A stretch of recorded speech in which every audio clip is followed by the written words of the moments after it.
Often, what looks as grit is just good fit. What is up, you guys? Welcome back to the channel. Coming at you with another upload. And today, we're going to talk about how a lot of the times what looks as grit is often just good fit.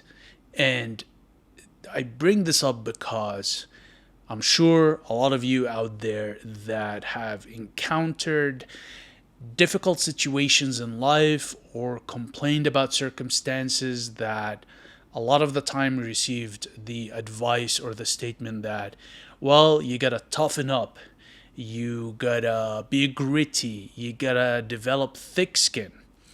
And while that is not necessarily bad advice, a lot of the time this does not take into consideration that maybe the reason you are facing challenges or difficulties is because the situation you're in or the circumstance you're in or the context you're in is not a good fit for you.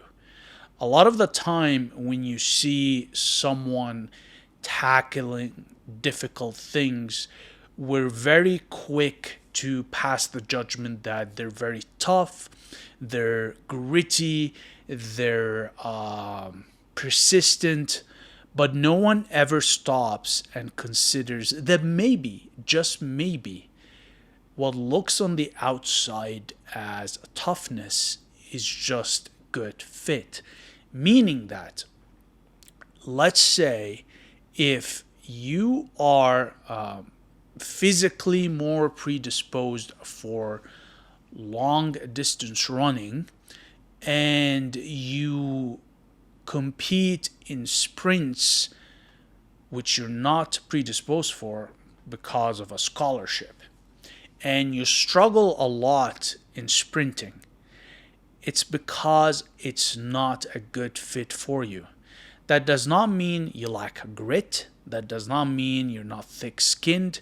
What it means is you are invested in an activity or a context that's not conducive for your well being, nor is it an arena in which you can be your best nor succeed to the most of your potential.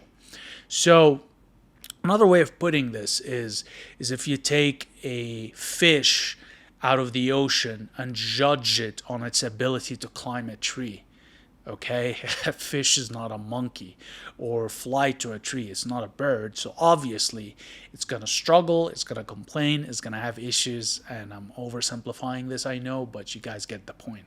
So a lot of the time when you get advice from people, especially when they compare you to others and say, hey, look at this person, he's doing it, why can't you do it? He's tough-skinned, he's persistent, he doesn't complain. Well, have you ever thought that maybe he is just a better fit for that activity or discipline versus me or you or anybody else? So the next time you hear somebody basically telling you that you need to be tougher, you need to have a thicker skin, you need to be grittier, just remind them that there is a very good possibility that what looks as grit is just good fit. And I bring this up because a lot of the time,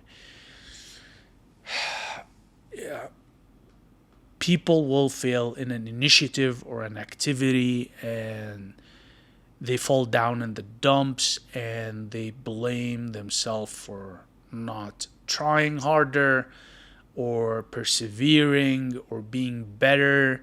And a lot of the times it's just not your fault as a person, okay? It's not your fault to be involved in an activity where it doesn't work for you, and as a result you end up complaining because you're frustrated, you are basically in psychological pain, assuming there's no physicality involved, and you're just coping, and that's where the complaining comes from. It's a coping mechanism.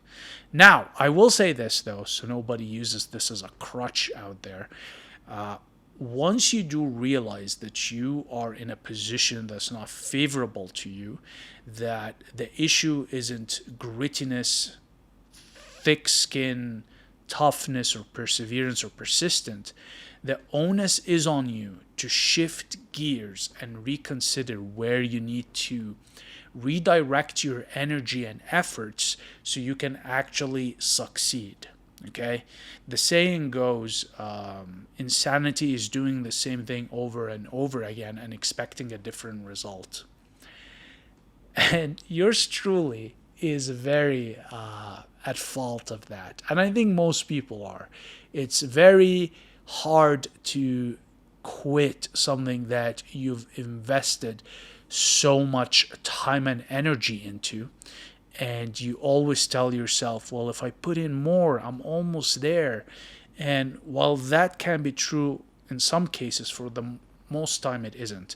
And what makes it hard to walk away is also what's known as a sunk cost fallacy, meaning that you've put so much time, energy, effort, money also possibly into an area that you factor that as something you will lose if you walk away.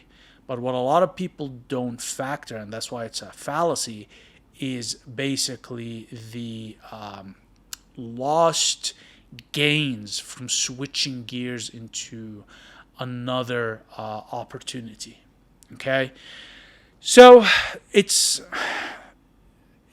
not a very simple thing. There's quite a bit of mental gymnastics required here.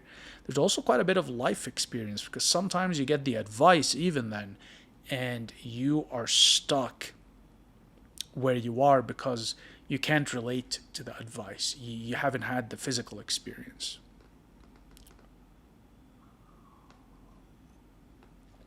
And yeah, I guess to wrap this up and not prolong it more than it needs to, it's good to be gritty. It's good to be thick-skinned. It's good to be perseverant. But if you find yourself in a position where none of that is taking you where you want, it's good to take some time off, pause the activity, and reflect on what you've done, what the outcomes and results have been, and plan out alternative courses in the hopes that you achieve what you're looking for. So, for those of you that have been down in hard times, for those of you that may have failed, for those of you that are struggling, for those of you that are complaining endlessly, I want you to know that what looks as grit is often good fit. And do not compare yourself to others. And if you're in that boat, start looking into other alternatives. Okay? Hopefully this has been helpful. It's something that I've been thinking about lately. And just thought to share in case it's helpful for somebody out there. And that's it, you guys. As per usual, very much appreciate your time and attention, and I'll see you in the next one.